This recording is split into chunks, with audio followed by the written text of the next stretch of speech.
అందరికీ నమస్కారం. నా పేరు నాగదుర్గ. యూట్యూబ్లో ఏదో ఒక పాటలో యాక్ట్ చేస్తూ, డాన్స్ చేస్తూ చూసుంటారు. ఇప్పుడు ఇడుపు కాగితం అనే ఒక అద్భుతమైన స్టోరీతో మేము ముందుకు రాబోతున్నాము. నాకన్నా ఎక్కువ ఎంతోమంది నేను ఇండస్ట్రీలో వెళ్ళాలి, మూవీస్ చేయాలి అని ఎంతోమంది కోరుకున్నారు. మీ అందరి సపోర్ట్తో, మీ అందరి బ్లెస్సింగ్స్తో ఇవాళ ఇక్కడ ఉన్నాను నేను. ఈ స్టోరీ నన్ను నమ్మింది, ఈ స్టోరీ నేను నమ్మాను. అండ్ మిగతాదంతా హిస్టరీ, మీరు చూడాలి.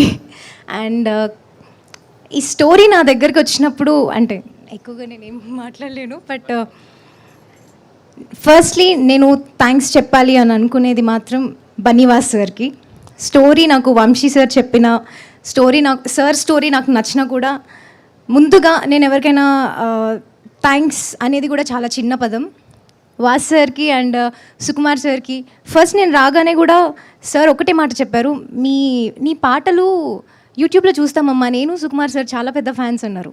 నేను వెంటనే సార్ని అడిగిన క్వశ్చన్, సార్ మీరు సాంగ్స్ చూస్తారా అసలు యూట్యూబ్లో అని అడిగాను. సార్ ఒక్కటే, నేను టూ మచ్ కాన్ఫిడెంట్గా ఉండే పర్సన్ని కాదండి. బేసిక్గా నాకు ఒక బెరుకు భయం అనేది ఉంటుంది. ఒకటే మాట చెప్పారు, టాలెంట్ అనేది ఎక్కడున్నా కూడా అది వచ్చేస్తుంది. అది యూట్యూబ్ పాట కానీ ఏదైనా కూడా టాలెంట్ అనేది ఉంటే అది ఎక్కడికి వెళ్ళాలో అక్కడ రీచ్ అయిపోతుంది అని అప్పుడు ఇచ్చారు నాకు కాన్ఫిడెన్స్. అండ్ స్టోరీ చెప్పిన తర్వాత నేను అన్ని కండిషన్స్, రూల్స్ ఏం పెట్టలేదు. వంశీ గారు, థ్యాంక్ యూ సో మచ్ ఇలాంటి స్టోరీ నన్ను నమ్మి తీసుకొచ్చినందుకు. ఒకటే విషయం అండి, ఇందులో శ్రీలత అనే క్యారెక్టర్కి ఎంత వెయిటేజ్ ఉందంటే, నేను ఫస్ట్ స్టోరీ విన్న తర్వాత భయపడ్డదే దానికి. నేను ఇంత చేయగలుగుతానా, ఇంత వెయిటేజ్ ఉంది ఈ క్యారెక్టర్కి. నేను ఏం కొంచెం డిఫరెంట్గా కూడా నా భయం కానీ ఏది కనిపించకూడదు, అలా ఉండాలి నేను స్క్రీన్ పైన, నేను చేయగలుగుతానా అనే ఒక డౌట్ ఉండే. వంశీ గారు నన్ను నమ్మారు, మీరు చేస్తారు, చాలా అద్భుతంగా ఉన్నారు, బాగా చేస్తారు అని ఒకటే మాట చెప్పారు. ఆ కాన్ఫిడెన్స్ ఇచ్చారు. Thank you sir, thank you so much. And Sukumar గారు ఈజ్ ద స్వీటెస్ట్ అని నేను చెప్పగలుగుతాను. ఎందుకంటే నాకు యూట్యూబ్లో సాంగ్స్ చేసే ఒక అమ్మాయి అండ్ కూచిపూడి డాన్సర్, చిన్నప్పటి నుంచి ఇదే ఫీల్డ్ ఇందులో ఉన్న అమ్మాయిని నమ్మి తీసుకొచ్చి నా 25th బర్త్డే సార్తో జరుపుకున్నాను. సార్ నాకు బొకే ఇచ్చి కేక్ కట్ చేయించారు. అంతకన్నా నాకు ఇంకేం కావాలి, నాకు అంతకన్నా ఒక బెస్ట్ ఎంట్రీ ఏముంటుంది అని అనిపించింది. వెరీ థ్యాంక్ఫుల్ అండి. అండ్ దర్శి గారు, thank you so much for being so supportive. Thank you ma'am, thank you so much.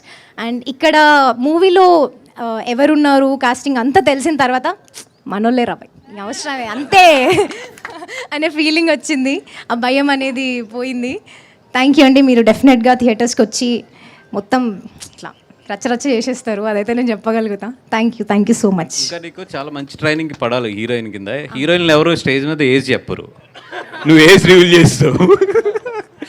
And second thing, ఇప్పుడు అది కదా ఇంకొక చిన్న విషయం అండి, మీ అందరికీ చెప్తాను నేను. అది నా నుండి, నా వెల్ విషెస్ నుంచి, మా వాళ్ళందరి నుంచి, చిన్నమ్మాయి వచ్చింది ఇప్పుడే, జాగ్రత్తగా చూసుకోండి అంటే వాళ్ళు చెప్తున్నారు, నేను మీకు అది అంత చెప్తున్నాను. అది కాదు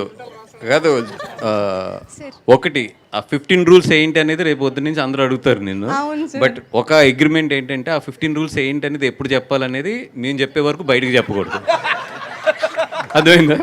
ఎందుకంటే ఆ 15 రూల్స్ బయటకు వచ్చినాయి అంటే అది మంచిగా ఉంటుంది. అందుకని చెప్పి ఆ 15 రూల్స్ మాత్రం నేను చెప్పే వరకు మాత్రం నువ్వు బయటకు చెప్పకూడదు. అసలు మూవీ రిలీజ్ అయ్యే వరకు నేను అంటే ఈ అమ్మాయి రాశాను నేను పేపర్ మీద, ఏం అడుగుతుంది ఏంటంటే కరెక్ట్గా 15 వచ్చినాయి, దాంట్లో 6 తీసేసింది, ఫైనల్లీ 9 మాత్రం ఉన్నాయి నా దగ్గర. ఇంకా అలాగా